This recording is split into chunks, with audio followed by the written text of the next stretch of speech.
Hello friends, welcome back my YouTube channel. If you want to watch the super hit movie Nobody in full HD, then first of all, give this video a like.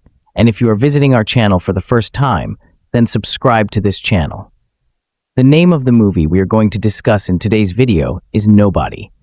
So we will give you information about how and where you will get to watch Nobody film officially. Apart from this, we will give you a detailed look at the pre-production, post-production, budget, box office collection, and filming of this movie. A detailed review of the movie will also be given in this video, where we will explain the story of this movie in detail. We will also discuss the cast and casting performance of the movie. Apart from this, information about the music department and technical department will also be given.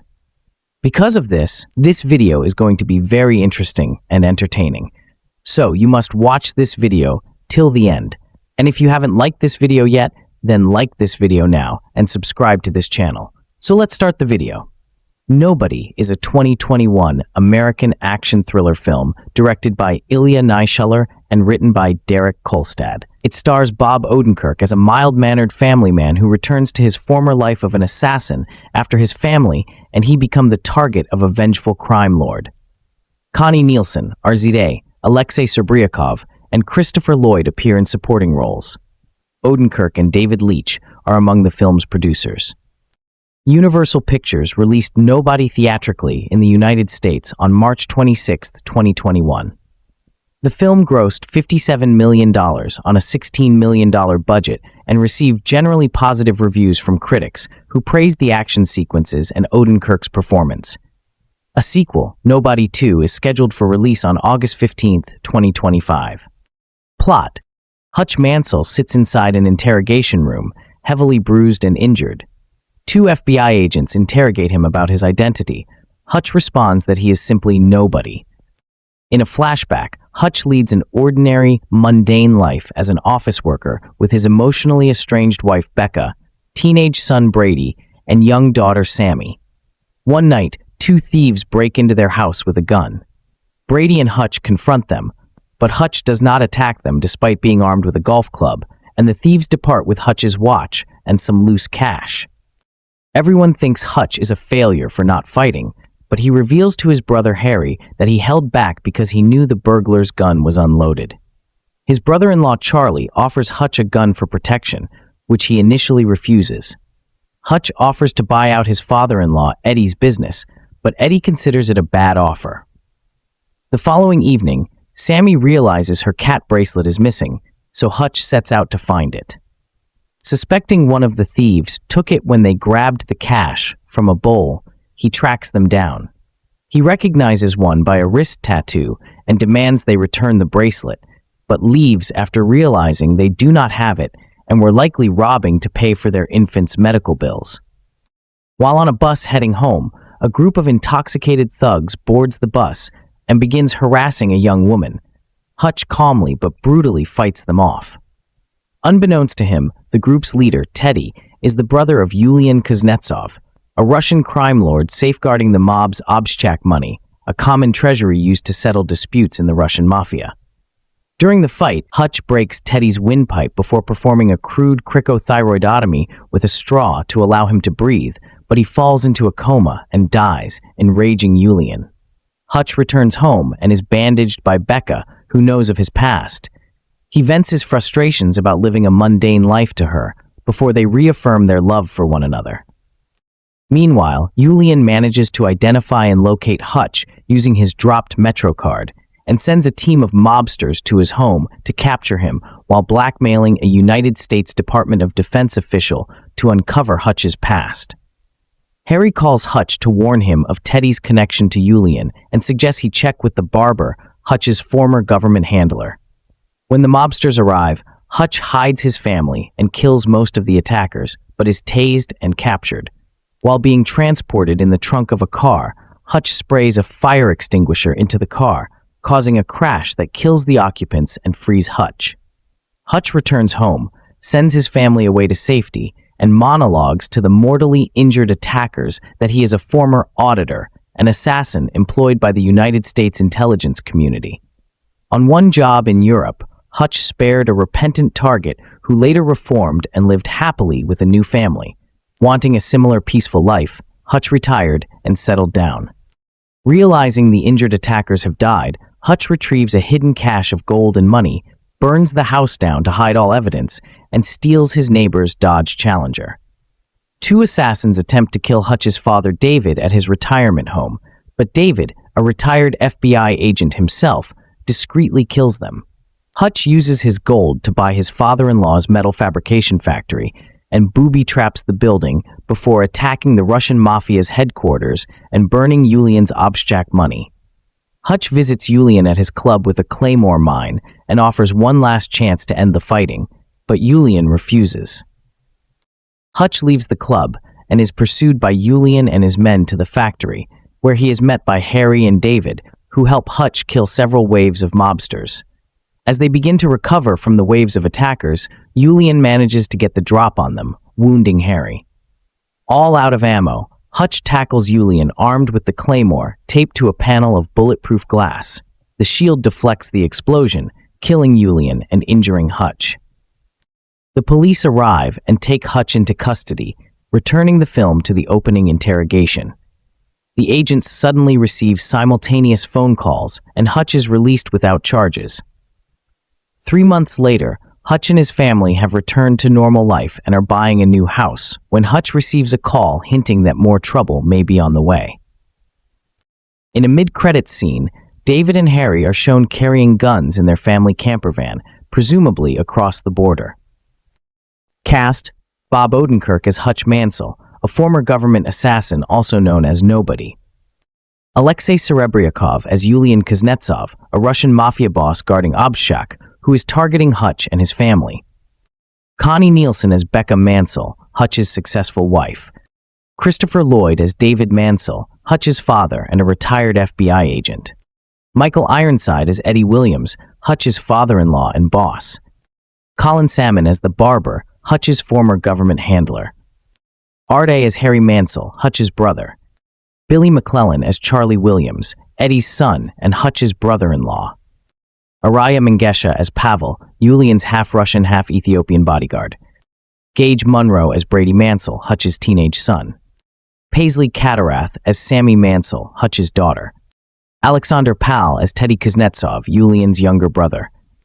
Additionally, Humberly Gonzalez and Edson Morales portray Lupita and Luis Martin, the thieves who break into Hutch's home. Daniel Bernhard, Alain Musi, and Stefan Julian act as Teddy's thugs on the bus, while Megan Best plays the young woman. J.P. Manu plays a Pentagon employee who is blackmailed by the Russian mafia. Kristen Harris and Eric Athaval portray the FBI agents in Hutch's interrogation. Director Ilya Naishuller and musician Sergei Shnurov appear as Anatoly and Valentin, respectively, the hitmen killed by David. Production. Development. In January 2018, Bob Odenkirk was announced to be set to star in the film, with Ilya Naishuller directing from a screenplay by Derek Kolstad. Odenkirk also served as a producer, alongside David Leitch. Kolstad executive produced, along with Mark S. Fisher, Annie Martyr, and Toby Maguire. STX Entertainment was set to distribute the film. In April 2019, Universal Pictures acquired distribution rights to the film from STX as part of an overall first-look deal with 87 North Productions. In October 2019, Connie Nielsen and Christopher Lloyd also joined the cast. Odenkirk spent 2 years training with stuntman Daniel Bernhard for the role and avoided bulking up as he didn't want to look like a superhero. Filming. Principal photography began in Los Angeles in September 2019. Production moved to Winnipeg, Manitoba in October 2019. Filming lasted 34 days. Music. Main article, Nobody. Release. Theatrical. Nobody was originally scheduled to be theatrically released in the United States on August 14, 2020, by Universal Pictures. After being repeatedly rescheduled due to the COVID-19 pandemic, the film was ultimately released in theaters on March 26, 2021. The film was released in the United Kingdom on June 9, 2021. Home media. The film was released digitally via Premium Video on Demand on April 15, 2021, on digital on June 8, 2021, and on DVD and Blu-ray on June 22, 2021. The film became available on HBO Max on January 21, 2022, and as part of the streaming deal for Universal Pictures, the film permanently left the library on March 31, 2023. Reception. Box office. Nobody grossed $27.6 million in the United States and Canada and $29.9 million in other territories for a worldwide total of $57.5 million against a production budget of $16 million.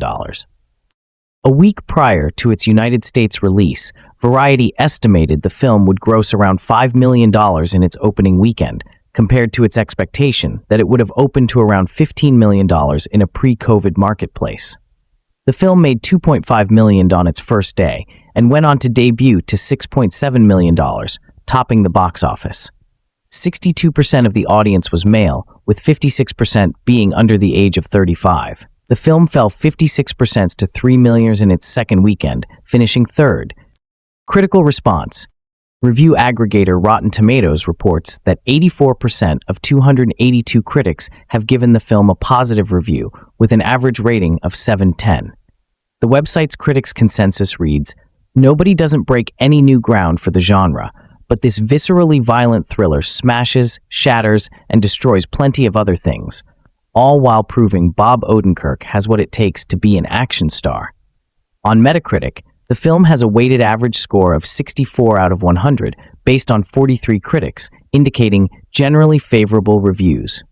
Audiences polled by CinemaScore gave the film an average grade of A on an A+ to F scale, while PostTrack reported 83% of audience members gave it a positive score, with 69% saying they would definitely recommend it.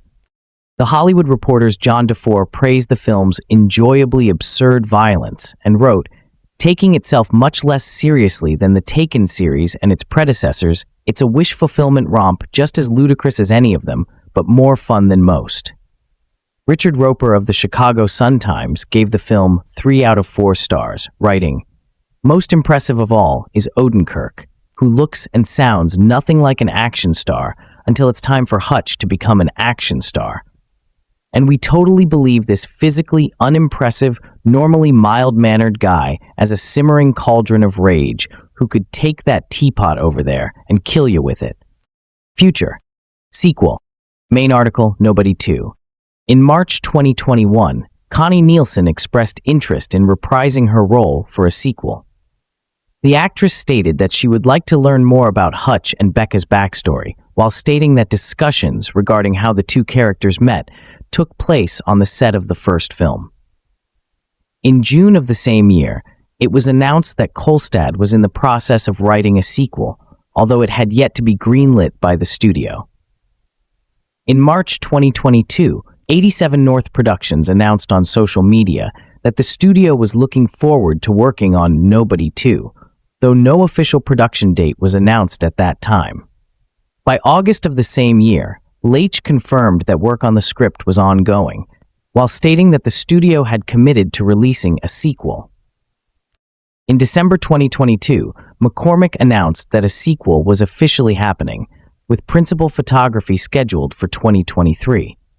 In January 2024, Nielsen confirmed that developments on the sequel were ongoing, while confirming that she would reprise her role from the first installment.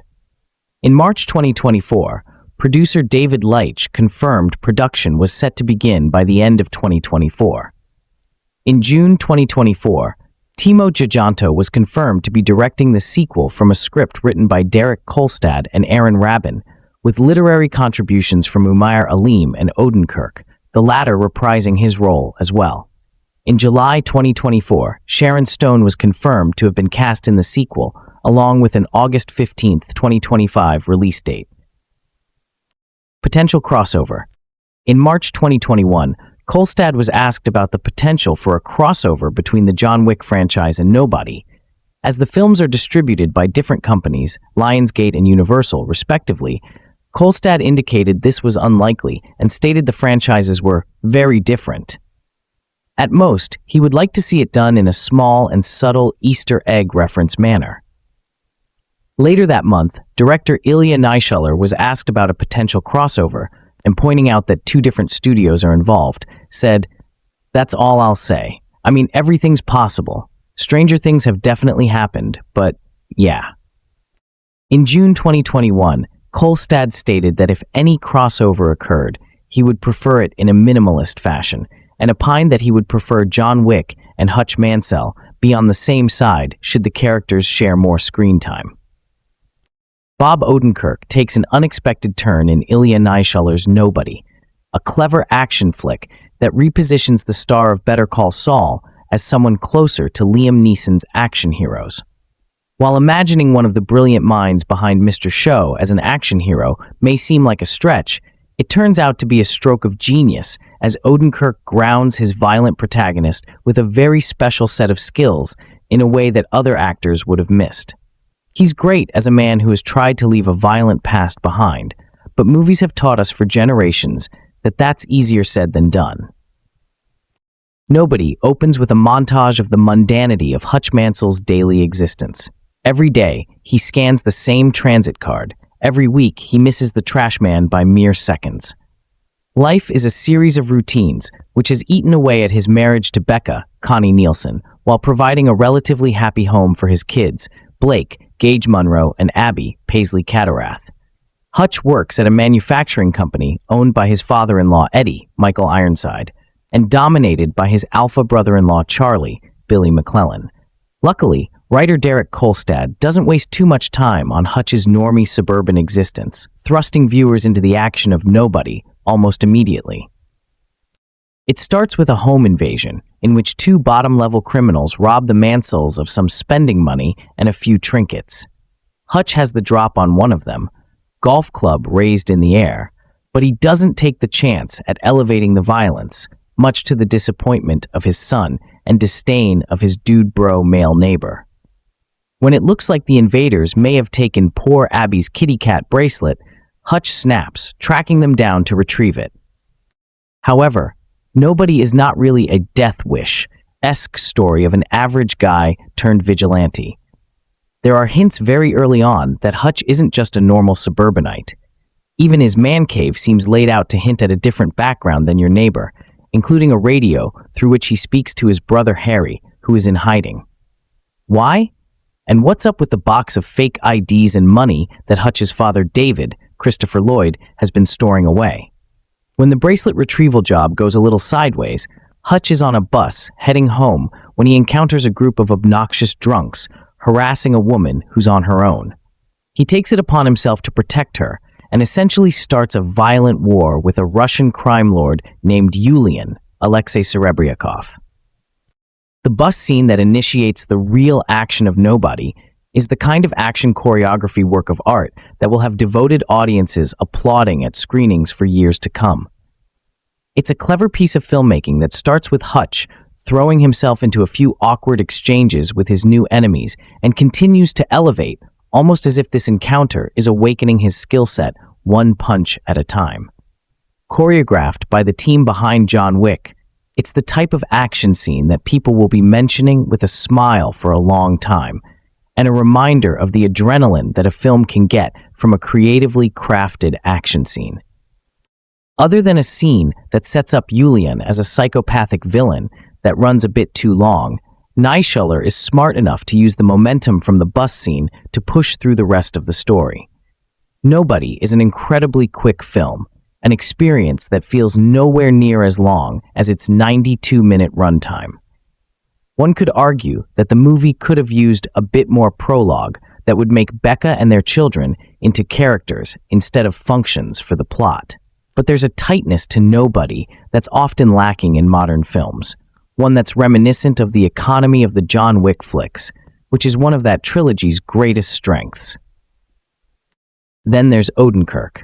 Watching Nobody a second time made it easier to appreciate how much he brings to a role that someone could have easily sleepwalked through for a paycheck. This would be a much lesser movie with the current king of the paycheck performance, Bruce Willis, for example. Odenkirk deftly sells both halves of Hutch, making both his current family life and his violent past believable. It's a smart performance, which should come as no surprise to fans of his work on Breaking Bad and Saul, But it's also a wonderfully physical one in that he makes the stunt work and fight choreography genuine. The supporting cast is strong, particularly Aleksei and Lloyd, both of whom know exactly what to bring to this project, but it's Odenkirk's film through and through, and he nails it. Unsurprisingly, from the director of the insanity that is Hardcore Henry, Naishuller has a habit of overplaying his stylistic hand every now and then with slow-mo montages set to unusual music choices. And there's a version of the film that feels like it has higher stakes. No one ever really feels in jeopardy here. At least John Wick had the dog. But Naishuller ultimately gets what matters here right, giving a talented actor an unexpected vehicle to drive really fast with just enough bloodshed for action fans and not too much gore for average audiences. It's the rare modern action film that makes me hope it does well enough to produce a sequel. I also think there's potential for a crossover John Wick vs. Nobody project that would make roughly $1 gajillion worldwide. Nobody works because it values scene construction and action choreography above all else, leaving behind pretension and the overplotting that's been common in the genre in recent years. It doesn't break any molds so much as present a really good time within a familiar structure. After a year with too few action movies because of the shelving of the blockbuster, Nobody gives viewers an adrenaline rush that almost feels new again. Plot: Hutch Mansell, Bob Odenkirk, is an underestimated and mild-mannered family man, described being unresisting to his life's hardships.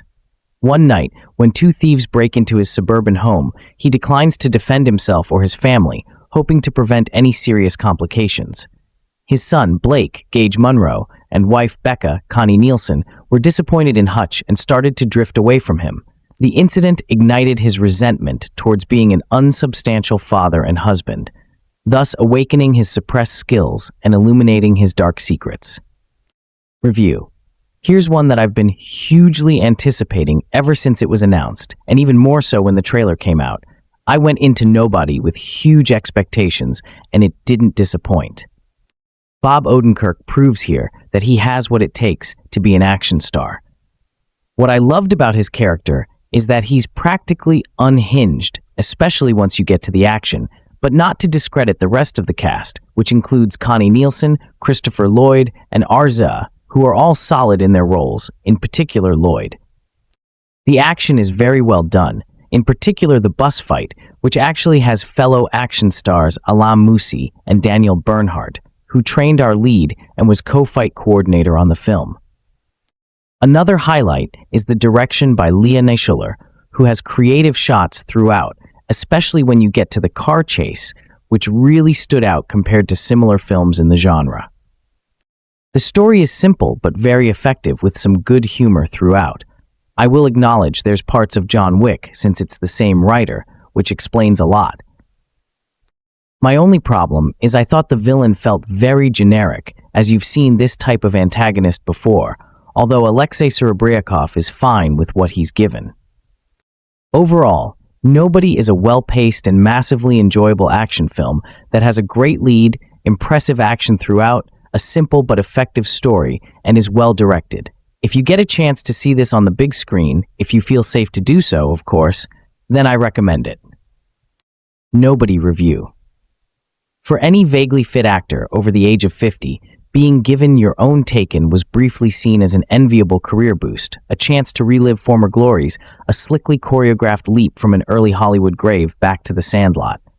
Ever since Liam Neeson swapped emoting for punching back in 2008, Kevin Costner, Sean Penn, John Travolta, Pierce Brosnan, and Guy Pearce all tried to do the same, but audiences wisely stayed away from their subpar shoot-'em-ups, and execs were forced to realize that, it's the star rather than the subgenre that people are magnetically drawn to.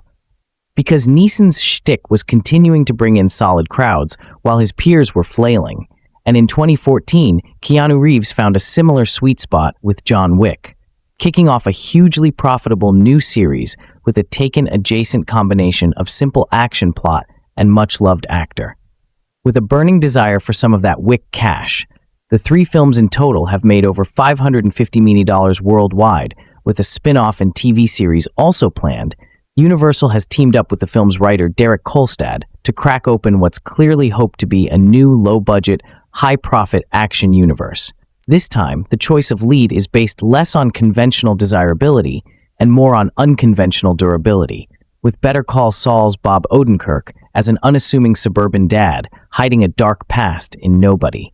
A furiously entertaining thriller that, for me, worked far more effectively than any of Keanu's outings, a bit more character thrown in to cushion the many broken bones.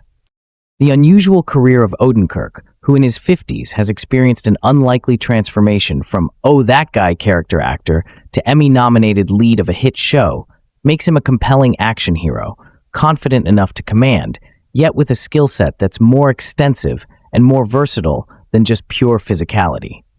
He plays the improbably named Hutch Mansell, a milquetoast everyman whose daily routine has grown as tired as his chilly marriage. When his house is set upon by a couple of low-rent thieves, he's set on a mission to right a wrong, revealing an adeptness for violence that's been kept far away from his family. It's a film cooked up from some overly familiar ingredients, as well as the blood and bullets. There's challenged masculinity, the Russian mob, a cute pet, some noirish voiceover, etc. Yet Kolstad, along with hardcore Henry director Ilya Naishuller, on vibrant form, finds a way to make it all feel oddly vital. There's a simple, shaggy charm to watching Hutch rediscover his particular set of skills, kicked off by a fantastically well-designed bus sequence that sees him scrappily take on a group of obnoxious younger men. He's an imperfect yet resilient fighter, believably hampered by age, making him a character far more thrilling to watch than, say, any one of Neeson's no-stakes superheroes. The escalation that follows, which dominoes one good deed into one savage fight into something far greater, helps timber. Nobody avoid the storytelling by numbers trap that so many revenge films often fall into, mimicking a video game with the hero going from one end-of-level boss to the next. The fight scenes are also awfully effective, a jolt of brutal violence captured with a specificity that allows us to keep up with every punch and kick, a base-level competency that so many action films fail to master. Perhaps the film's greatest ace is its relative lack of smugness, Kolstad's script briskly racing ahead without wasting time to stand back and remark on how smart and ironic it all is, quips kept to a minimum, a lesson other action screenwriters could do with learning. Odenkirk is a surprisingly physically adept anchor, and while sure, the trope of a man only really being a man when he embraces his violent side is not great, he tries his best to work around the regressive nature of the genre, turning Hutch into a man somewhat earnestly trying to figure out the right balance of alpha and beta. There's little to do for Connie Nielsen as his confused wife, but Christopher Lloyd gets to have some fun as his gun-toting father, and along with Aleksei as his equally armed brother, there's an intriguing little family dynamic that will probably be explored in the inevitable sequel. Nobody's, perhaps? Before there were superhero films, there were don't get mad, get even films. You might say that the two genres have nothing to do with each other. But in the early to mid-70s, when the revenge film as we know it was coming into being with Dirty Harry, Walking Tall, and Death Wish, part of the premise of the new pulp righteousness was that a man who seethed softly and carried a big weapon to cleanse the streets of scum had the kind of invincibility we now associate with demigods in spandex. The revenge genre, which could also be called the defend yourself because no one else will genre, became a mythology, a fusion of lone wolf Western nostalgia and right-wing nihilism that any actor with enough muscle mass and the right scowl could plug into. Sly and Arnold, Chuck Norris and Steven Seagal, Bruce Willis, they all, in a way, played variations on the same character. The ruthless bruiser who could never be defeated because he had the wrath of nobility on his side. His squint of cool rage was the only superpower he needed. Which brings us to Bob Odenkirk. You might say that Nobody, in which the wily star of Better Call Saul and Breaking Bad plays a glum suburban drone who gets in touch with his inner thug-bashing badass, follows every rule of the genre. It's got a hero who starts off as a workaday family man with a nice wife, Connie Nielsen, and 2 nice kids.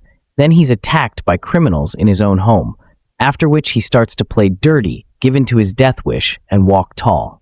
It's in the middle of the night that a pair of robbers slip into the house. Odenkirk's Hutch Mansell, hearing noises, goes downstairs to investigate, and there's a scuffle, but it's between his teenage son, Blake, Gage Munro, and one of the intruders. Hutch, holding a golf club for protection, can't bring himself to use it. The robbers leave, but Hutch finds himself being called a wimp. By who? By the cops, his son, and his macho neighbor.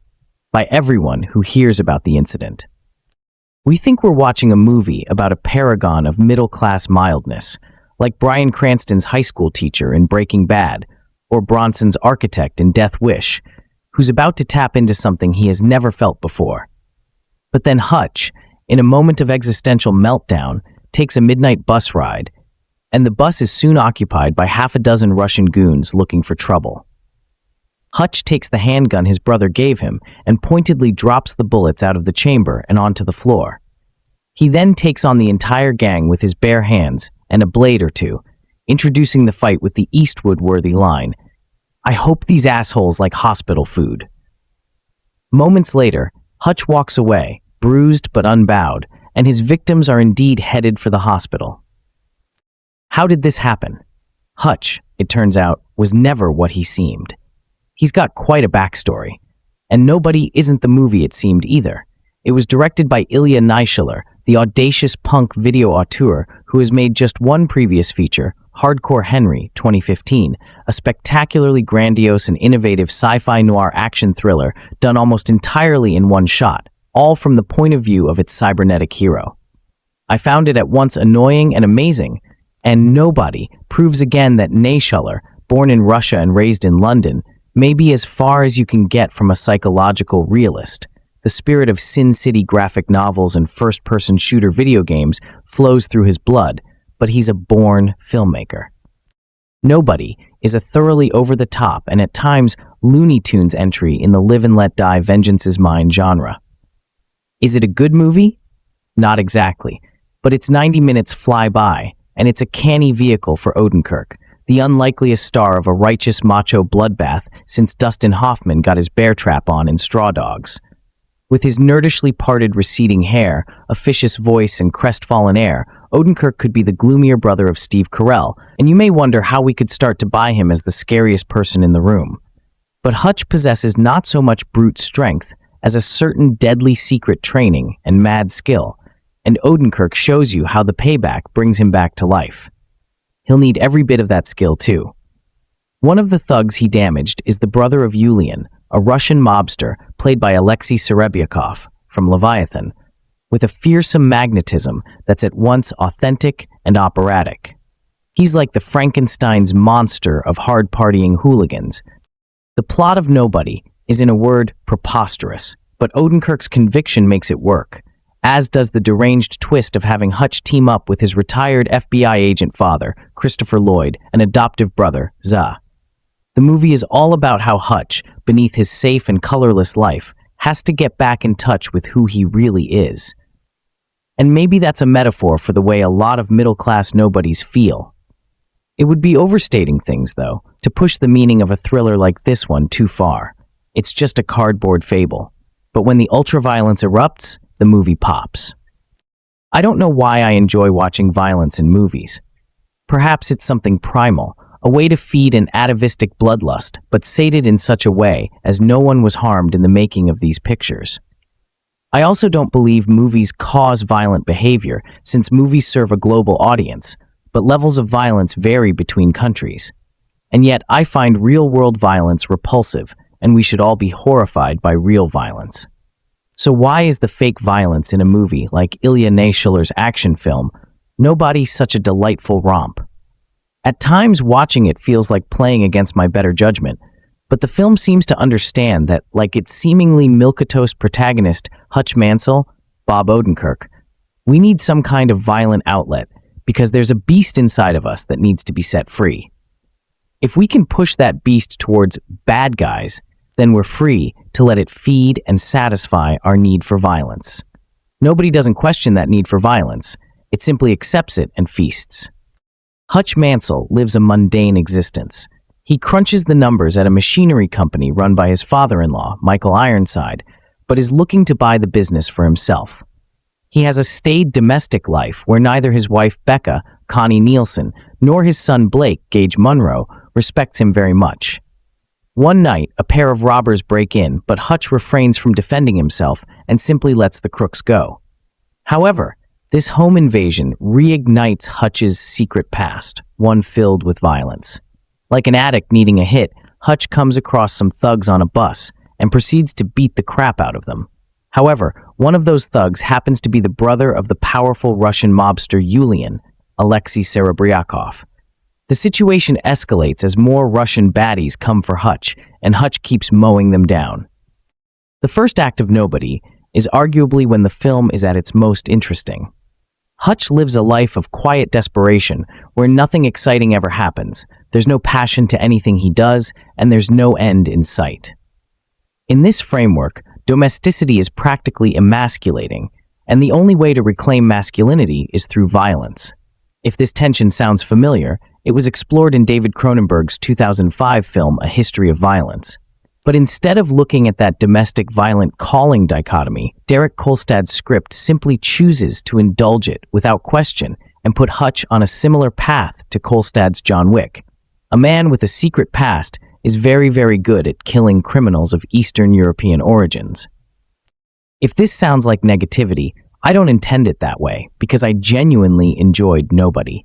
It's an incredibly well-made action B-movie that delivers on its promise of a mild-mannered guy showing that he's a killing machine, and then murdering folks in fun and inventive ways. Casting Odenkirk was a particularly wise decision, since he knows how to bring a combination of sad-sack, wry comedy to the role that helps it pop and make you see Hutch as a guy worth rooting for, rather than a violent maniac feeding his addiction. Sure, you can see similar characters in John Wick, Taken, The Equalizer, and so on, but Odenkirk makes the role his own and stands apart from those other actors by really selling the domestic aspect of Hutch's life. To put it another way, it's harder to buy Keanu Reeves, Liam Neeson, and Denzel Washington as guys who keep forgetting to take the trash out and whose wives won't sleep with them anymore. But aside from that twist of leads, Nobody is firmly in the mold of the middle-aged guy with a past violently dispatches bad guys movie that's risen to popularity in the 21st century, divorced from any of the societal darkness raised by a movie like the original Death Wish. You already know if you like this movie or not, and it does satisfy that bloodlust we have without the moderating factors of sci-fi fantasy or a PG-13 rating. It's bloody, it's brutal, and it's also somehow loads of fun. I don't fully understand the psychology behind it, and perhaps I don't want to. Perhaps I don't want to look at myself in the mirror about why I enjoyed seeing Bob Odenkirk punch a guy's teeth out, or the escapism of determining that there are clear good guys and clear bad guys operating with the same levels of violence. But our hero isn't a sociopath. Nobody assures us, even though deep down we know better. And yet I honestly can't see the harm in Nobody, because, as I said, I don't think violent entertainment makes people violent, even if it does feed their violent impulses. In a strange way, Nobody provides a kind of decadence in a safe environment. The soft oldies needle drops that permeate the film almost emphasize that for all its bloody violence, Nobody is ultimately a comfort food. It has a rigid moral environment with clear heroes and villains, and punishment will be dispensed accordingly. Nobody is the kind of movie that would be oddly empowering and exhilarating to a guy like Hutch Mansell if he wasn't secretly a living weapon. The movie knows its audience is filled with Hutch Mansells, and perhaps it's sometimes best to simply let a violent fantasy unfold when we know it's firmly in the realm of fantasy. For years, audiences have known Bob Odenkirk as lawyer Saul Goodman in the Breaking Bad universe. In Nobody, the actor tries his hand at being an action star. The film is written by Derek Kolstad, part of the creative team behind the now iconic John Wick franchise. Because of that connection, it was very easy to draw comparisons between John Wick and Nobody, with the hope being the latter could be a springboard to the next great genre series. Unfortunately, the film falls short of those aspirations. Nobody delivers plenty of hard-hitting action audiences expect, but the story lacks the emotional impact for the film to truly connect with viewers. Kolstad's script borrows some tricks from the John Wick playbook, namely in the sense it paints Hutch as a man with a violent past who's looking to move on to something more fulfilling. Sadly, this angle isn't fully fleshed out in Nobody, as the film barely digs beyond the surface level of Hutch's family life. His wife and 2 children aren't so much realized characters as they are devices designed to illustrate Hutch's current state and attempt to get audiences to care about the protagonist. This makes the ensuing action sequences feel standard rather than cathartic, since Nobody lacks a truly engaging emotional hook to draw viewers in.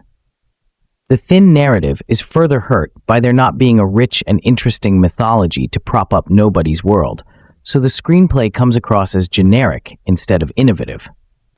Nobody director Ilya Naishuller, best known for Hardcore Henry, is clearly in his wheelhouse here, crafting a series of fun action set pieces. Nothing in Nobody comes close to reaching the heights of John Wick or similar titles, but they're still effective and filled with brutality to help deliver on Nobody's R rating. All of the action is also easy to follow, primarily taking place in wider angles with a lack of quick cuts.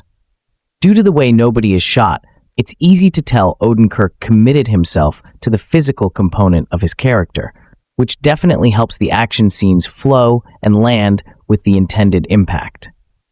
In terms of the story, they're rarely anything more than superficial thrills, but those looking for hard-hitting action will probably find something to enjoy. The bus fight that takes place early in the film is one sequence that stands out above the rest. Odenkirk channels his likable screen presence and charisma to mold Hutch into someone the audience can root for. Part of the appeal of his casting, and what works well in the movie, is that he isn't the prototypical choice for this kind of role, but still finds a way to pull it off convincingly. Odenkirk's dramatic and comedic chops are also utilized well, particularly in scenes when Hutch reflects on his life and choices he's made. However, he is forced to carry the film on his shoulders, as many of the other roles are thinly drawn. The supporting cast, consisting of big names like Connie Nielsen, Christopher Lloyd, Aleksei, and others, do not have much to do. This isn't to say anyone in tune Nobody delivers a bad performance, it's just that other than Odenkirk, they have little to work with and don't leave an impression. Instead of being the next John Wick, Nobody plays out more as John Wick Light, which could be disappointing for some.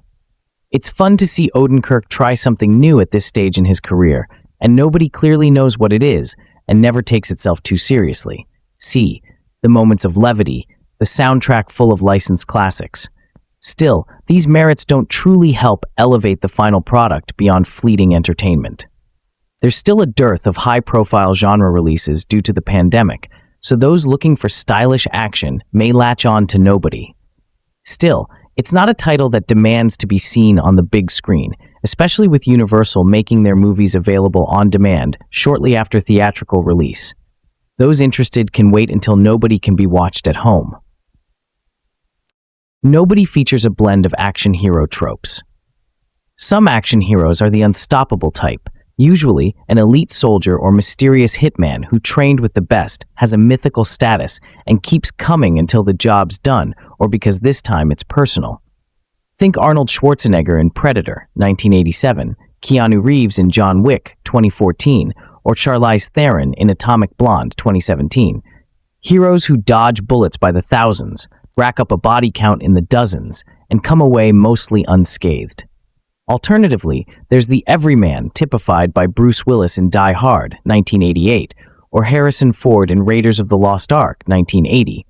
They're in the wrong place at the wrong time, often in over their head, and usually trying to reclaim their masculinity. And in the end, they look bruised, banged up, and generally put through the meat grinder. Bob Odenkirk's character in Nobody has elements of both the unstoppable and the emasculated everyman. The dynamic becomes a showcase for the Breaking Bad and Better Call Saul star, who has transformed from a comedian into an action hero in the last 30 years. Odenkirk plays Hutch, a suburbanite whose soul has been thoroughly crushed by his humdrum routine.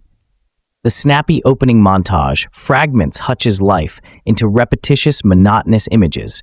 Every day, the same morning coffee, the same commute, the same spreadsheets at his in-laws' company, the same bed divider that perpetuates his sexless marriage to Rebecca, the refreshingly age-appropriate Connie Nielsen.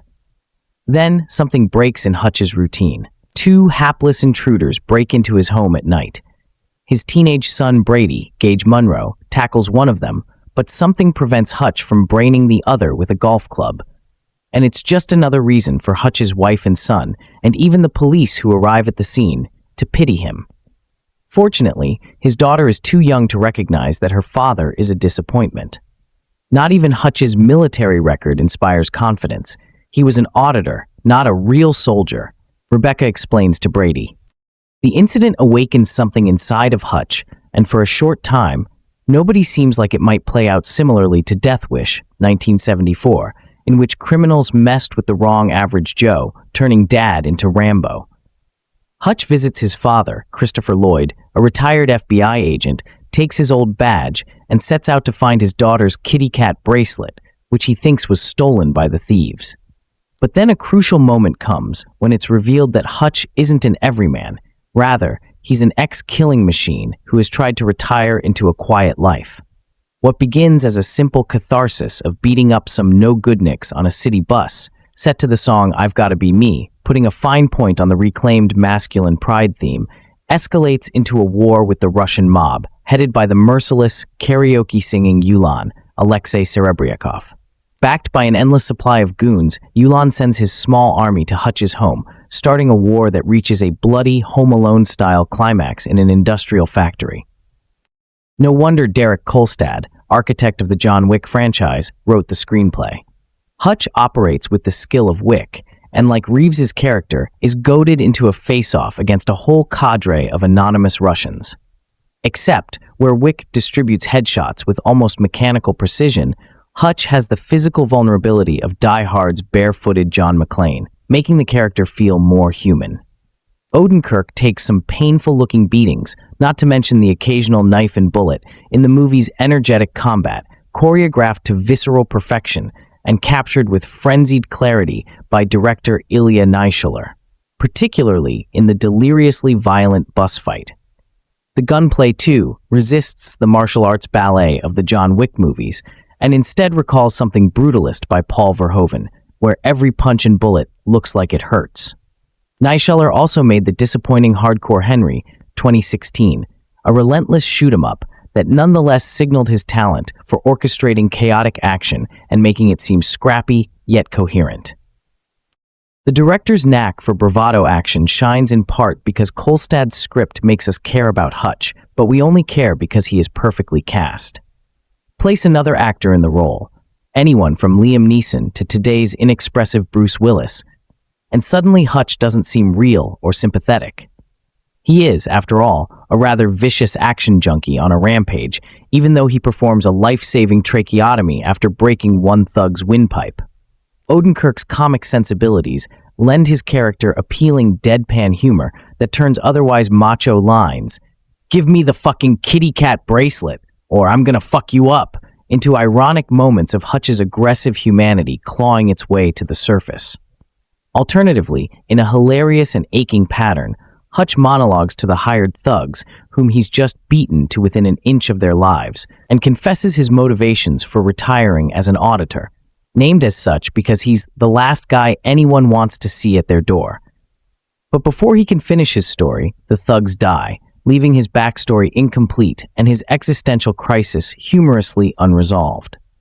It's a macabre joke for a darkly funny movie, yet it speaks to Hutch's essential humanness and makes 92 minutes of extreme violence not without motivations rooted in its character. Odenkirk is believable as the average schmo when Hutch is wearing a polo tucked into his hose, but then it comes time for Hutch to kill someone and there's a glint in the actor's eyes. We can see Hutch come alive as he's getting stabbed. We can see a fire building inside as he reveals his true self, and it's amazing. Kolstad is the writer of the 3 John Wick movies, and this story has a similar vibe. There is this shadowy world we do not know about, but which clearly has been constructed and quite possibly will be revealed in the future. Odenkirk's Hutch can even be seen as a take on Wick himself. But when we see Keanu Reeves, we all know that he is a guy who cannot just deliver action beats on screen, but really and truly make the audience feel the blows. Odenkirk is just as good here, if not better, because we don't expect it from him. Odenkirk offers more of an everyday guy sort of look than Reeves, but shows his character killing with equal brutality. The plot, as it goes, is pure silliness, involving a chance encounter with the Russian mob, but it puts the pieces in motion. More than that, though, the movie knows that there's not much there. It sort of revels in it. The big bad, Julian Aleksei, with dozens of armed individuals at his back and call. Hutch has no one to call. Well, except for his dad, Christopher Lloyd, and his mysteriously disappeared brother, RZA, a man who is little more than a voice on the other end of the Tiang radio. Looking at the music, there is stuff like Louis Armstrong singing What a Wonderful World, Jerry the Pacemakers doing You'll Never Walk Alone, Andy Williams performing The Impossible Dream, and Pat Benatar singing Heartbreaker. It isn't just that it crosses genres and decades, it's that a lot of the songs aren't necessarily what you would expect for an action movie. Not that they haven't been used necessarily. This is also a movie where Neller is wonderfully comfortable with not including music or having it drop out suddenly so as to better let the audience hear the silence or impacts of hits in a fight. Nobody may be ultra-violent and unreasonably funny, but it's also beautiful in its own way. There is a scene where a fire starts and it's just gorgeously shot. Yes, whatever the goal of an image or a song or a sound or a silence or a look from Odenkirk or Nielsen or Lloyd or Serebryakov, it all serves to convince us that this movie is an odd choice for Odenkirk, a broken bar, or that Odenkirk is an odd choice for this movie. Then, of course, the actor puts a bullet through someone's, scholar builds a grenade, or viciously knives someone else. And we're pretty convinced he could break our legs with little more than a flick of the wrist. Odenkirk doesn't just shine in the role. He mesmerizes. With Connie Nielsen and Christopher Lloyd in supporting roles and quick appearances from the likes of Colin Salmon, this is a full world of heart-pounding excitement, and it's one where I have an irrational fear that a sequel will exist. It isn't that I don't want to see more of Hutch and what he can do. It's that nobody is perfect, and it is unreasonable to ask a follow-up to be as good. The newest film, starring the ever-versatile Odenkirk as him, breaking Badisa in a new action comedy from millionaire Scheller. It's a story that starts off like any other in suburban America. A white-collar man goes to a menial, low-key job, is estranged from his wife and kids, follows the same routine every morning without deviation, and gets them the occasional exercise. It's the grind that many of us are used to, and even fewer manage to escape. At his age, Hutchman Mansell fell into a trap that will take some extraordinary life event to get him out of it. So cue a stereotypically written Russian mob, a shadowy government past, and lands flares and colors so smooth they slide right off your screen, and you will get fun John Wick. The action sequences like John Wick clearly take their inspiration from Jackie Chan's visual style. Wide shots with little to no in-camera movements so as to capture the full action and all its bone-breaking, banister-shattering, wall-slamming glory. Neller adds some flair to these shots. A GoPro attached to a spinning gun being one of the most memorable shots of the movie that distinguishes it from similar films, and referencing his earlier PV works, like He, a Hardcore Henria, and the music video, A Bad Dot, a color palette feels too reliant, and a John Wick's, a neon blue-red look, but gets the job done. Performance-wise, everyone brings their ame, especially Odenkirk. For some reason, comedians tend to have a depth them equal to other dramatic actors. Adam, Sanina, Punch-Drunk Love, Robin Williams, Xena, Insomnia, etc., etc. I wasn't familiar with Odenkirk's earlier comedic foray, only seeing him guest starring in sitcoms like Everybody Loves Raymond A. and as everyone's favorite Dirty Silver. Tongue Sly Lawyer saw Good Menina, Breaking Bad, A Better Call Saul, premiered a prequel that expanded on his conceited, more or less lawyer, a dancer, of deep into the psychology of a man stuck between two identities, playing against the type that he helped create. Christopher Lloyd has a pleasant cameo as Odenkirk's father, and Dale Serebryakov brings some fun to an otherwise generic villain role. But what separates this film from other white male rage films like You Falling Down isn't that it's more introspective or critical of its protagonist, but that odd anchor plays him as he is without depth. This is not a criticism, but a compliment. You see it in him and in his father, a man dreading his day-to-day existence, just like Hutch, wanting to get out in the world and get some action. Literally, some men aren't looking for something deep or meaningful out of life. Some men just enjoy this lifestyle because they just do. He embraces his identity in the end, and Josefina doing it. If 2014's film John Wick taught us anything, it's that movies don't always need a solid narrative structure if they offer solid catharsis instead. People won't give A if the main character learned anything. When someone murders a puppy, everybody wants to see that person getting hurt over and over and over again. Nothing else. Remove the puppy, and you just have an absurdly violent guy letting loose on random paying interlopers. This is more or less the plot of Villain Heirs Nobody. To my surprise, it really, really works. Written by John Wick's Derek Coasted. Duh. Nobody tells the story of the most boring man in the world, Hutch Manel. Bob Odenkirk, father of two, holding an uninspiring accounting job for his father-in-law and pathologically unable to take the garbage out in time. You know the type. No one likes or respects him. Everything changes one night after Hutch refuses to defend his house against two desperate robbers. Frustration peaks, and the real Hutch comes out of hiding to up. The easy criticism to make against this movie is that it doesn't have any stakes. The bad guys are made out of cardboard, and the violence is gratuitous. I disagree with that. I do not think the Russian mobster Hutch tortures, and nobody is the proper bad guy. That's what's brilliant about this movie. Julian Kaznet, the great Aleksei Serebryakov, is just a vessel for Hutch to become himself again. The reason for his entire existence is to suffer and die at the hand of our protagonist. He's a mean point. Hutch burns his money for sake. Do you know how mean you have to be in order to do that? The only character I've even seen burn money in a movie was Joker in The Dark Knight. And like Hutch, he did it to prove a point. Money can be taken from you, but never your principles. If that doesn't scream at you that nobody wants nothing with common gangster movie tropes, I don't know what will. Nobody is. First and foremost, the story of an existential rebirth through violence. It doesn't feel good to watch Hutch muss, because they did anything wrong. Outside of being pretty creepy, it feels good because he becomes who he's meant to be.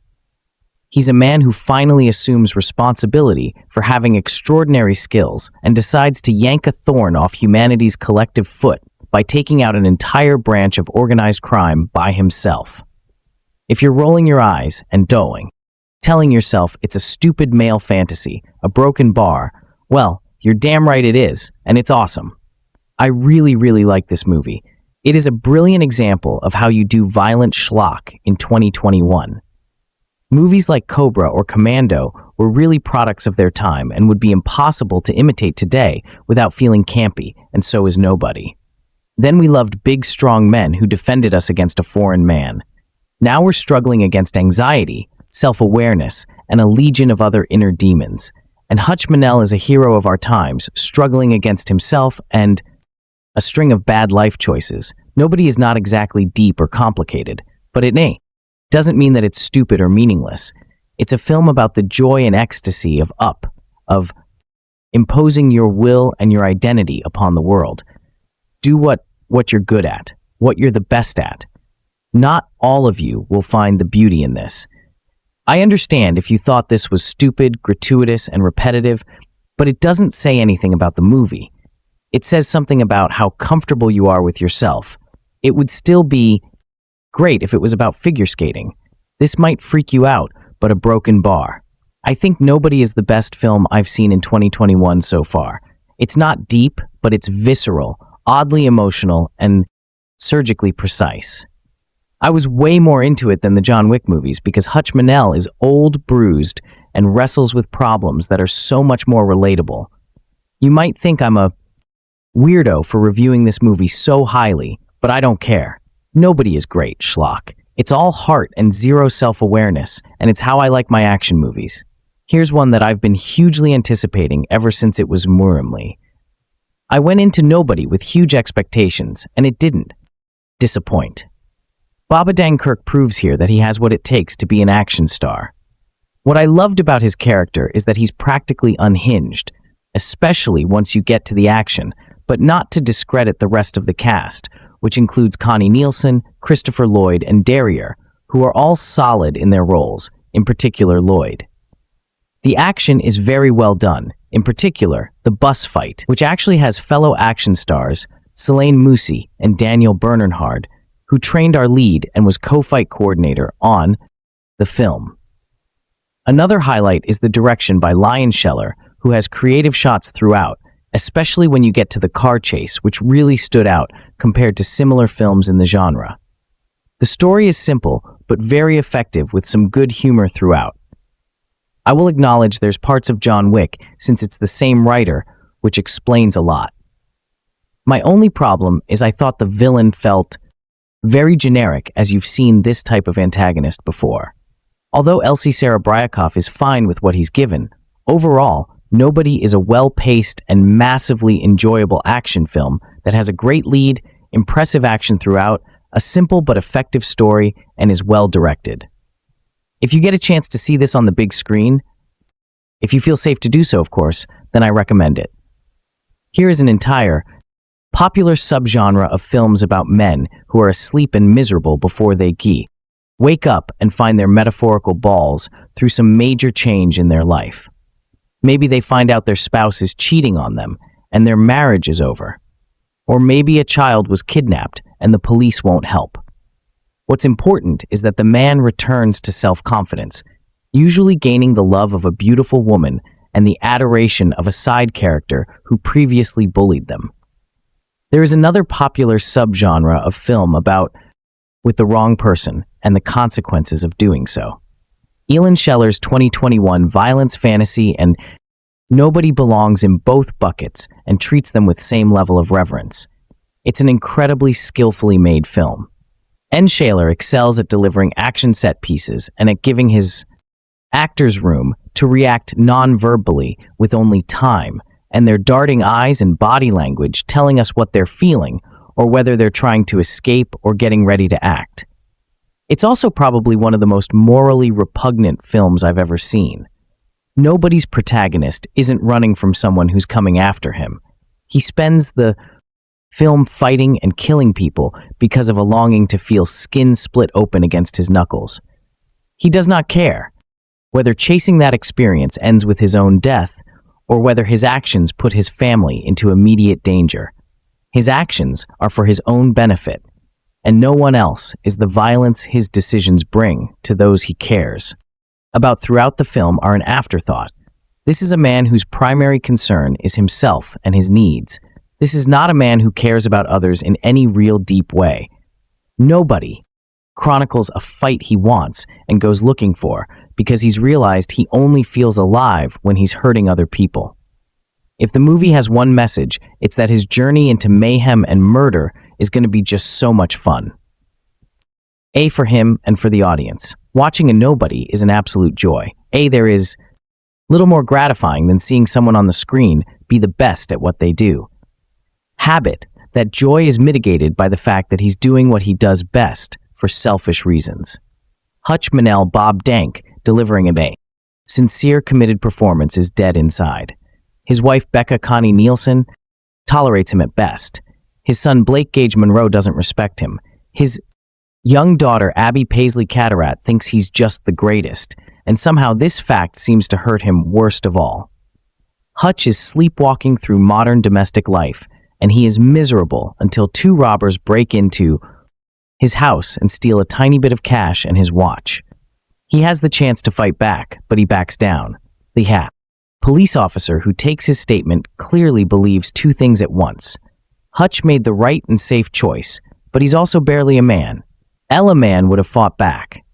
Then Abby says she believes the robbers also took her kitty cat bracelet, and suddenly Hutch wakes up. As with most movies of this type, Hutch secretly had Batman-level talents and connections for investigation and violence all along. It turns out he was once a government auditor, a euphemism for a top-secret executioner who showed up when the Government didn't want anyone left alive to complain about a problem. Hutch was the sort of fictional black ops agent with a completely redacted file, and his job gave him skills at observation that most suburban dads wouldn't have. Skills that told him he didn't need to resist the robbery. The thief's gun was unloaded and hadn't been fired in a pour. But after years of suppressing his violent side, Hutch wants to hit and be hit. He wants broken hands and dead bodies. He might have desired a quiet life at one time, but suburbia is eating away at him like a cancer. The robbers didn't give him a reason. They gave him an excuse. Tracking them down proves unsatisfying at their poverty, and the sick baby they're supporting mean they are clean targets for his rage, and that infuriates him. In his mind, their helplessness doesn't give him another chance to be a man of peace. It just unfairly robs him of the opportunity to take part in justified violence. Hutch finally finds catharsis when a group of young Russian men tries to get onto the bus he's riding home. When he sees they're drunk, violent, and surrounded by scared potential victims, he prays that they get on and do what he knows they're going to do. What transpires is an epic beatdown with knives, improvised blunt objects, and some of the most painful-looking combat I've seen in modern cinema.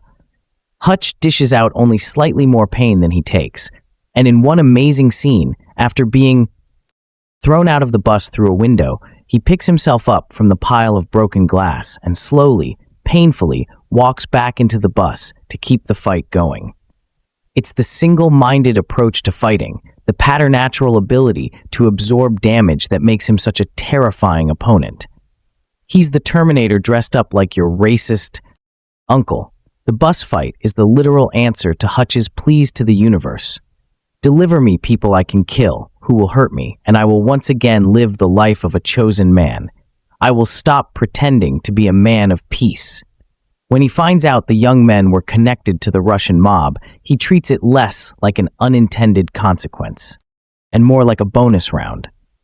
The assassins that come to avenge his first set of victims is everything Hutch wanted. The John Wick films are basically the half-pipe of the action stunt world, next to series like the Mission Impossible movies. The story exists to give the creative team freedom to set up incredible action scenes which are rarely complicated by plot developments or narrative considerations. Everything is an excuse for violence. Ina John Wick, the title character, played by Keanu Reeves, goes on a rampage because the bad guys kill his dog, the last gift he has left behind from his dead wife. Everything John does from that point on, everything is justified by the fact that he's fighting smug puppy killers. Screenwriter Derek Colston, who also wrote A Nobody, bakes the moral reckoning right into the premise. The difference is, Bob's character doesn't need to go back. He wants to inert told in verse. He's addicted to violence, to an exciting life. A Nobody is a different beast. I know Bob is a different actor from Keanu. Do A Nobody is a deeper film. There's more happening below the surface. It's no surprise when Hutch learns the robbers didn't take Abby's kitty cat bracelet after all. That doesn't change a thing.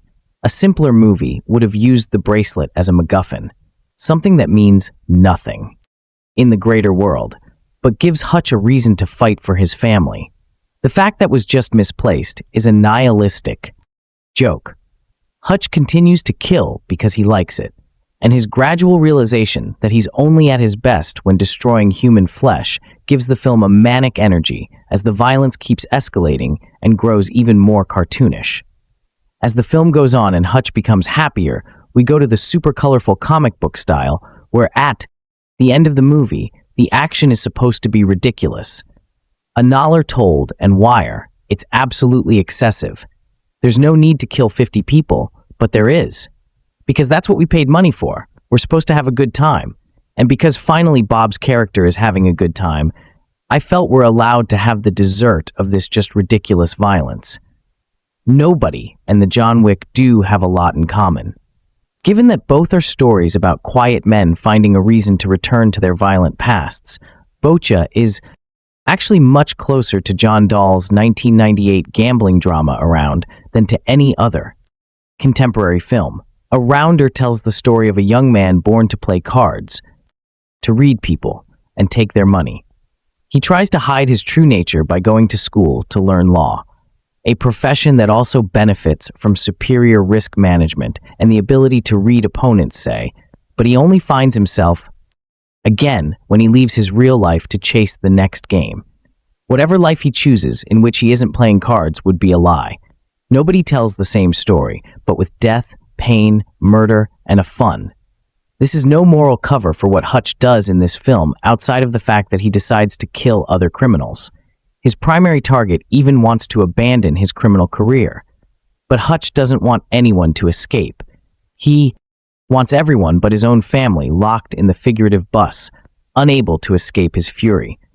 He hurts people because he wants to, and he doesn't feel like he's a man unless he's doing so.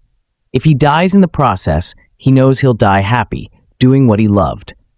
Cinema is choked with films about middle-aged men who don't know how to shake themselves orper of day-to-day life.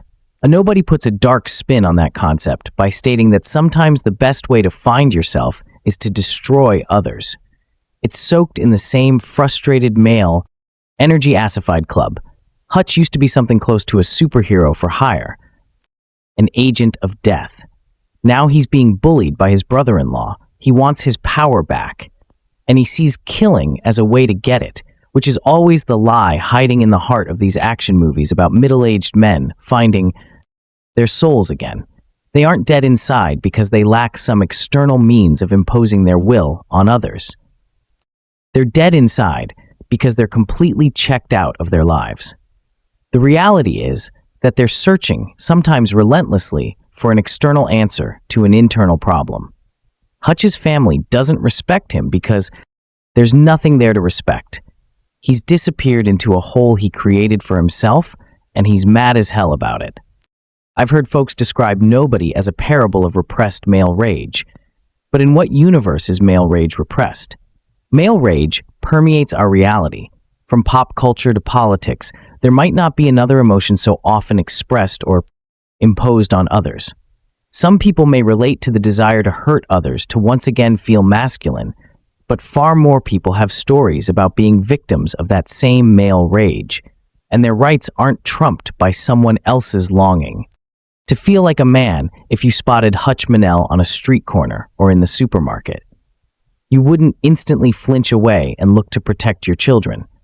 In fact, you might stop and ask the sad-sackle-looking guy if he needed directions, or maybe offer him a hand with his cumbersome load of groceries. For that matter, you might not even notice him at all. Truth be told, Hutch doesn't look cool or tough. He looks like an average milquetoast sort of guy who takes life's indignities on the chin and never complains. And that's exactly who he is. He works a boring job and lives a life of boring routines. Hutch loves his wife and 2 kids, to be sure. But other than his cute and loving little daughter, Abby, even his own family members tend to ignore him, treating him as the unexciting nobody that he is. The thing is, Hutch's life wasn't always so boring. If anything, there was a point when his life was far too exciting. As a younger man, Hutch used to work as a very special associate for all those special government agencies with 3-letter acronyms. Hutch was secretly called an auditor. No, he didn't come in and check the books.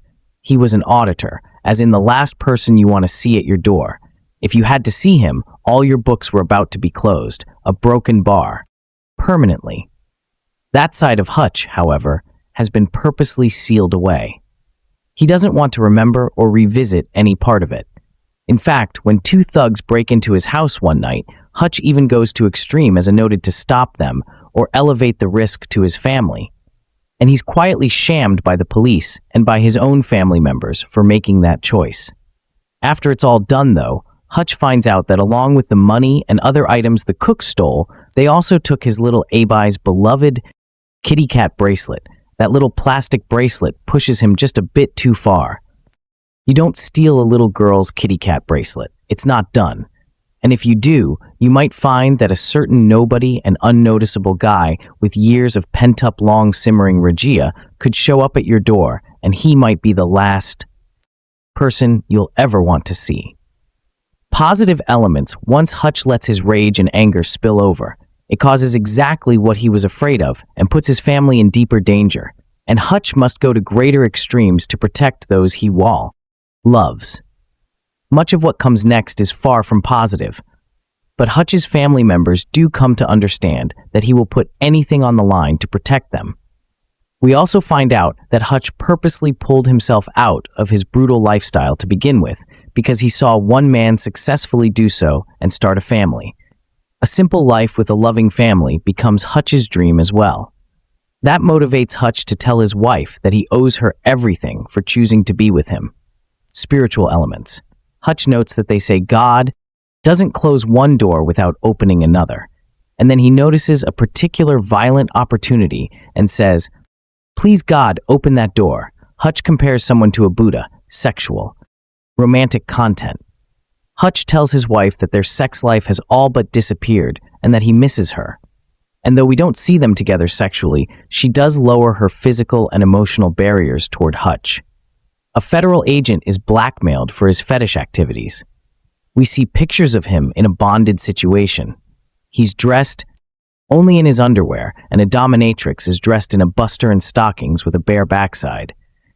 A teen girl is approached by men who intend to molest her, but they're stopped before they can. Violent content to pummeling and slashing violence here is constant and cringeworthy. It ranges from a teen boy being wrestled down and punched in the healing face, and an innocent girl being manhandled by drunken men to scores of people being impaled and eviscerated and left in pools of their own goop. In one extended scene, for instance, an angry Hutch faces off with 5 large men in a bus. He is beaten, stabbed with a shiv, and thrown through a glass window. And in turn, he slams heads onto metal bars, knocks out teeth, slices open someone's wrist, rips tears, and kicks at the man. With deadly fury, Hutch crushes the windpipe of one man with a needle bar and then slices open a hole in his neck so the man can breathe. That's just one example of the visceral and bloody scenes in the movie. Throats are sliced with broken glass arms. Noses and fingers are snapped. People are beaten with pipes and chairs and impaled with large chunks of rebar. Men are shot with execution-style blasts to the head, shotguns and automatic weapons. Riddle men with bullets and shot and explosions send some thumping into walls and vehicles. Vehicles crash, flip, and crumple, leaving occupants bleeding and impaled. A house is purposely set on fire, consuming the bodies inside. A different room filled with valuable items is doused with gasoline and set ablaze.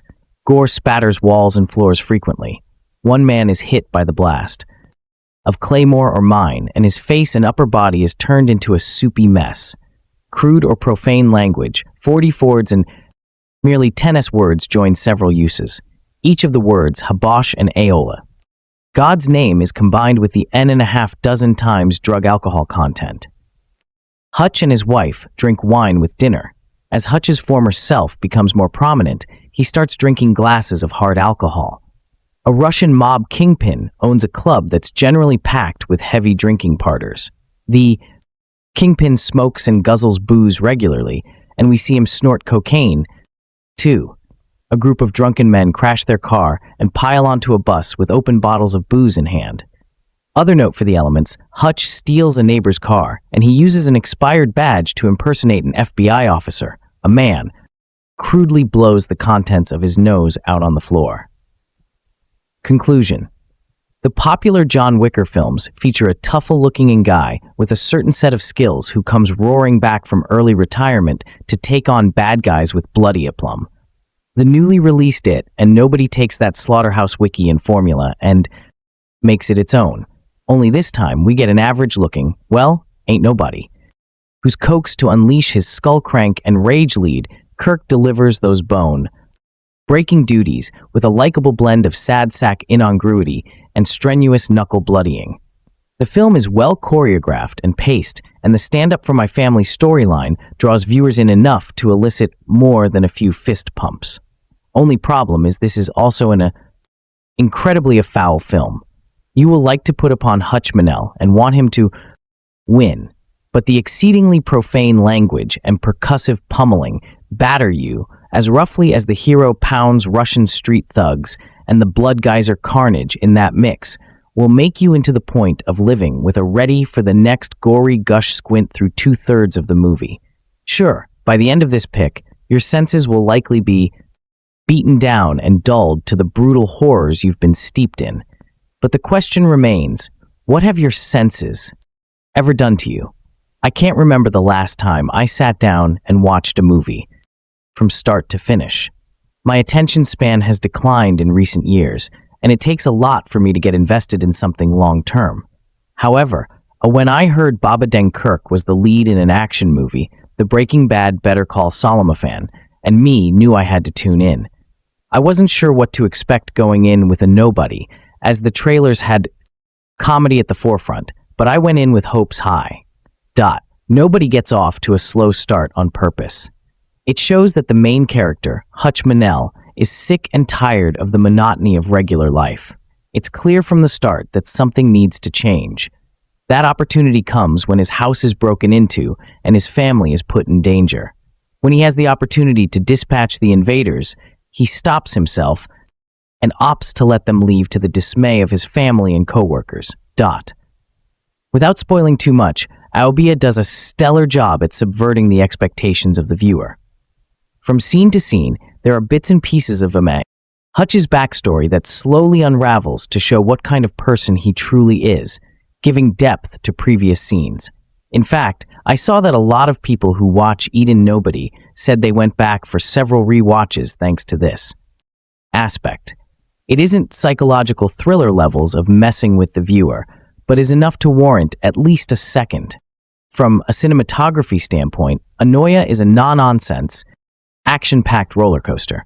The firearm melee weapon expertise is as satisfying as can be, if a bit unrealistic, and shows that no matter how many action films exist, new ideas can be executed for jaw-dropping shots.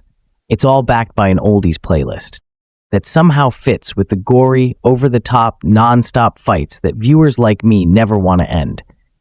Nobody clocks in at a pool hour in 20 minutes, but maintains a breakneck pace.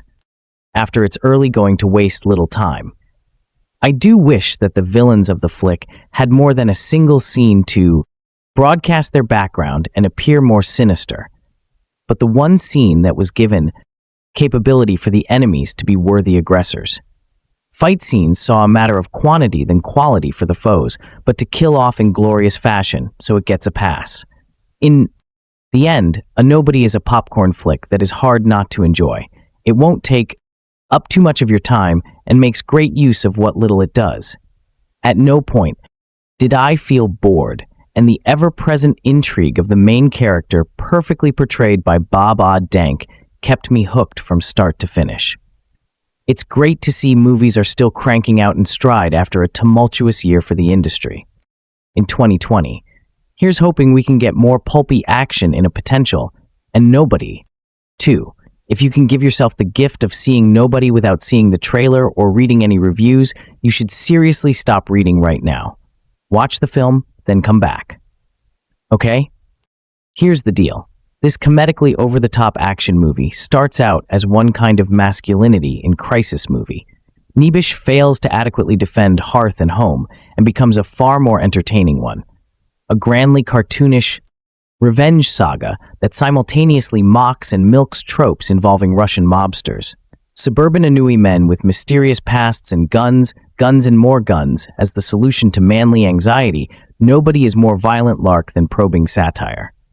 But between Bobadeng's smartly and the played performance, the surprises in the screenplay by Derek Coasted, the John Wick series, and The Thing, puckishly brutal direction of Naishuller, Hardcore Henry, it's a wonderfully paced and consistently clever action movie that ups the ante of a genre that's been dominated by Liam Neeson and clones. Odenkirk stars as Hutch Manel, whose thuddingly repetitive routine, captured brilliantly by editors Evan Schiff and William Ye, involves making coffee in the morning, rolling the trash can to the curb just late enough to miss pickup, taking the bus to his job as an accountant at a metal work zone by his father-in-law, Michael Ironside, coming home and sleeping with the wall of pillows separating him and his wife, Becca Connie Nielsen, so far. So Ham, one night a pair of burglars break into his home. Hutch's son, Blake, Gage Monroe, gets the drop on one of them, And while Hutch could take out the other armed burglar with one swing of his golf club, he opts instead to let them go. The investigating police officer and Hutch's neighbor and various co-workers implicitly or explicitly let Hutch know that they wouldn't have been afraid in the clutch. But just when you think nobody is going to turn into straw dogs or force smasher, it takes its own path. That path involves Hutch's secret past as an exceptionally skilled fighter and killer who's turned off that part of himself to raise a family in anonymity. That dormant side demands to be reawakened. However, when a fight on net, a bus with some drunken goons leads to the death of one of them. The dispatched happens to be the brother of mob boss Julian, Aleksei Serebryakov, Leviathan, who will seek vengeance and eventually come to regret underestimating Hutch and his particular set of skills. One of the best running bits in the script is that the audience is told very little about Hutch's past. Instead, we see characters in the film learning the details and immediately becoming alarmed and terrified. This is the kind of violent film that inevitably gets described as gleeful. Neller crafts set piece after set piece that allows Hutch to demonstrate his various abilities. A. Hand-to-a-hand guns, bombs, the work, and odd dank to his credit plays put upon. Dad and super assassin with equal credibility. Watching the actor's evolution from Mr. Show to Breaking Bad to Better Call Saul has been a fascinating journey, and to see him lay the groundwork for a possible new chapter as an action star feels genuinely thrilling. By the time Hutch and his allies Ara as his equally able brother Christopher Lloyd as their FBI retiree dad take on an army of mobsters in a booby-trapped machine shop, nobody has long since abandoned any pretense at that realism or logic, but it maintains its breakneck pace and flamboyant carnage in a way that other would-be bang-bang-boom epics can't match. Over-the-top gunplay requires a steady hand at the wheel, and Neller always makes sure that viewers know where everyone is and how much ammo they've got left. The idea of an itchy trigger finger as the solution to midlife males is ridiculous, and nobody knows it. There's an obvious level of wish fulfillment at work here. At the underestimated average guy could be a secret killing machine, and woe to the bad guy who gets in his way. But that's nothing unusual for the genre. What this film does so brilliantly is push the action to comical extremes without destroying its narrative structure. It gives the audience what it wants, and does so in a way that's so exaggerated that it compels at least part of that audience to examine why it wants that and whether it should. Whichever camp they fall into, viewers are likely to be carried away on its wave of gunpowder and testosterone. Nobody features a blend of action hero tropes. Some action heroes are the unstoppable type. Usually an elite soldier or mysterious hitman who trained with the best has a mythical status and keeps coming until the job's done, or because this time it's personal. Thing Cardinal Schwarzenegger Predator era. 1987, Keanu Reeves Gene Wika, 2014. Or Charlie's Thien, Ina Atomic Blonde, 2017. A heroes who dodge bullets by the thousands rack up a body count in the dozens and come away mostly unscathed. Alternatively, there's the everyman typified by Bruce Willisina, Die Harda 1988, or Harrison Ford Raiders of the Lost Ark 1980. They're in the wrong place at the wrong time, often in over their head and usually trying to reclaim their masculinity. And in the end, they look bruised, banged up, and generally put through the meat grinder. Odenkirk's character in Nudia has elements of both the unstoppable and the emasculated everyman. The dynamic becomes a showcase for Thea Breaking B and a Better Call Saul, who has transformed from a comedian into an action hero in the last 30 years. Odenkirk plays Hutch, a suburbanite whose soul has been thoroughly crushed by his humdrum routine. The snappy opening montage fragments Hutch's life into repetitious, monotonous image as every day. The same morning coffee, the same commute, the same spreadsheets at his in-laws' company, the same bed divided that perpetuates his sexless marriage to Rebecca, the refreshingly age-appropriate Connie Nielsen. Then something breaks in Hutch's routine. 2 less intruders break into his home at night. his teenage son Brady, Gage Monroe, tackles one of them, but something prevents Hutch from braining the other with a golf club. And it's just another reason for Hutch's wife and son, and even the police who arrive at the scene, to pity him. Fortunately, his daughter isn't too young to recognize that her father is a disappointment. Not even Hutch's military record inspires confidence. He was an auditor, not a real soldier, Rebecca explains to Brady. The incident awakens something inside of Hutch, and for a short time, a nobody seems like it might play out similarly to A Death Wish 1974, in which criminals messed with the wrong average Joe, turning dad into Rambo. Hutch visits his father, Christopher. Lloyd, a retired FBI agent, takes his old badge and sets out to find his daughter's kitty cat bracelet, which he thinks was stolen by the thieves. But then a crucial moment comes when it's revealed that Hutch isn't an everyman. Rather, he's an ex-killing machine who has tried to retire into a quiet life.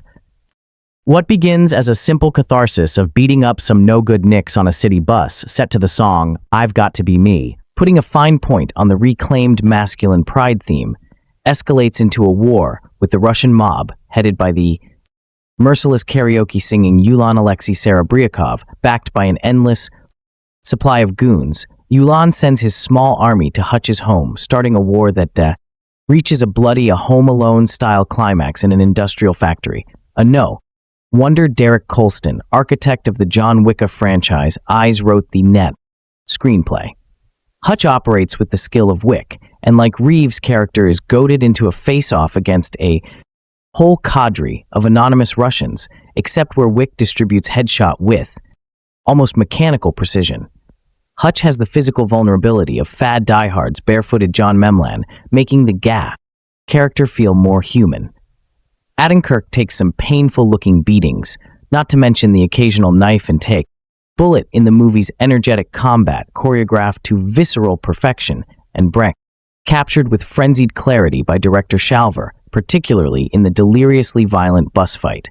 The gunplay too resists the martial arts ballet of the John Wick movies, and instead recalls something brutalist by Paul Verhoeven, where every punch and bullet looks like it hurts. Naishuller also made the disappointing A Hardcore Henria 2016, a relentless shoot-'em-up that nonetheless signaled his talent for orchestrating chaotic action and making it seem scrappy yet coherent.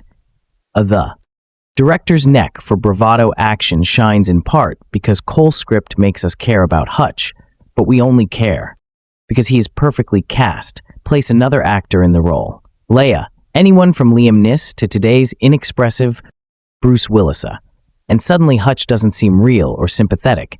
He is, after all, a rather vicious action junkie on a rampage, even though he performs a life-saving brachiotomy after breaking one thug's windpipe. Odenkirk's comic sensibilities lend his character appealing, deadpan humor that turns otherwise macho lines. "Give me the kitty cat bracelet or I'm gonna you up," in two ironic moments of Hutch's aggressive humanity plying its way to the surface.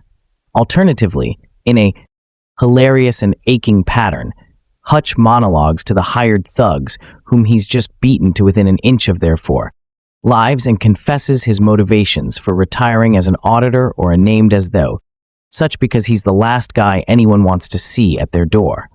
But before he can finish his story, the thugs die, leaving his backstory incomplete and his existential crisis humorously unresolved. It's a Malbury joke for a darkly funny movie, yet it speaks to Hutch's essential humanness and makes 92 minutes of extreme violence, not without motivations rooted in its character. Anyone who thought Baba Deng was just a goofy, funny guy, not to be seen as a potential threat, should heed nobody as a warning. Don't mess with him, and certainly don't mess with his family.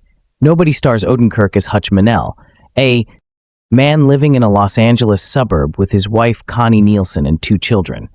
He seems initially like an ordinary middle-aged guy. We're treated to a wash-rinse-repeat montage of what his regular week looks like. It stems from missing the garbage pickup each Tuesday to his mundane job, marking invoices at a factory, whose marriage is strained and whose teenage son has a very dry relationship with him. Hutch also cares for his father, Christopher Lloyd, who lives in a retirement community. One night, Hutch's house is broken into by two petty thieves. Though he has the opportunity to subdue them with the golf club, he chooses not to, instead allowing them to leave with the pittance of cash they stole. Very quickly, however, the film reveals that Hutch has buried a substantial piece of who he is. He communicates with his half-brother Harry Zuh through a secret frequency on the stereo in his office. He uses his father's old FBI badge and quick quit to get information he needs, and most critically, he has an inhuman ability to kick ass. This is where the greatest strength of the film, of Ilan Eller's direction, and even of Odenkirk's performance comes in. The endlessly entertaining and excellently composed action sequences, which have really been undersold in the trailers. There is an early sequence where Hutch, purely out of frustration, takes on a group of drunken, rapey douchebags on a bus. This scene lasts a good 8 minutes, where he lays a board BA down, but also isn't a perfect machine, taking his fair share of hits, and even getting thrown out of a window in the melee. It plays like something out of John Wick. Indeed, Derek Cole wrote the screenplay as he did for that entire trilogy, but with less of a fantastical isolated universe and more emphasis on relative realism, where John Wick feels like it exists in an alternate world of assassins, shootouts, and carnage. Hutch feels like a guy who could exist in the real world. He knows how to handle himself, but he's also been out of his former life for some time and has gotten older. And as opposed to Keanu Reeves or Liam Neeson, Odenkirk plays Hutch in a realistic spin on that kind of older man with the past life of violence coming back into the fold archetype. He doesn't just come back guns blazing, doing everything with absolute precision. Instead, he has to reawaken piece by piece. We see this unfold over the course of the film as he begins to make fewer mistakes with each subsequent fight or shootout. It's a commendable idea for a character arc. Unfortunately, this is really the only kind of progression or depth that the film story has. There is a Russian villain, Aleksei Serebryakov, who sort of just enters the film suddenly and gets entangled with Hutch, which fuels most of the action sequences, but creates little in the way of a story to bridge them together. Hutch's family, his reason for coming back into the fold as a fighter and killer, don't really get any development. Though the one interesting thing is how Hutch's wife seems to already know the ins and outs of his past and adjusts pretty quickly to him returning to the life. There's also a major miscalculation made by starting the film with Hutch in a flash forward, which robs the movie of any real tension whenever Hutch is faced with a threat. With that being said, nobody isn't really supposed to be some layered, deeply affecting character. Drama. It doesn't have any pretensions of reaching for that, and anyone going into it expecting something, the likes of a Odenkirk's ultimate project, playing layered and morally suspect lawyer Jimmy McGill on Better Call Saul, is probably going to be disappointed. The general premise of nobody is Saul Goodman as John Wick, and in that respect the film absolutely excels. There has been a lot of talk over the past few years regarding the influence of the Wick films and the way that their elaborately choreographed and stylistic action sequences may or may not impact action filmmaking in the years to come. Nobody feels like the first film to effectively ape the Wick franchise. These scenes are shot with a high degree of precision. Every impact or gunshot is felt and dull. There are almost no unnecessary cuts. The end result is a visor and often brutal experience taken a step above the Wick films in the way that very few of these scenes. And when you think they're going to emptying the tank and then still finding a way to have odd anchor kick, even more ass. It's also particularly refreshing for Naishuller. His previous feature, Hardcore Henry, was a gimmicky hot mess that was so beholden to its concept, an endless action thriller told entirely from the pee of the main character, that its scenes had little if any room to breathe or be coherent. Nobody is a huge improvement on Hardcore Henry from a technical and directorial perspective, largely from the fact that it has some of the most coherent and well-thought-out fisticuffs of recent cinema. Without spoiling which characters join Hutch as the stakes and action ramp pop up, there's a pretty decent supporting cast of allies here for him to work with. While the internet has buzzed online about making a crossover between Nobody and John Wick, it would be more interesting to just make a couple of sequels to Nobody, allowing Odenkirk to continue to extend his action chops in his range as an actor. Hutch Manel is interesting enough to carry a film, an odd dank doing most of his own stunts, and approaching the role with an appropriate level of grit and fury does some of his most entertaining work here, and some information about it. How do you like our today's video? Please let us know by commenting, and if you like this video, please like it, share it, and forget to subscribe to our channel. Thanks for watching.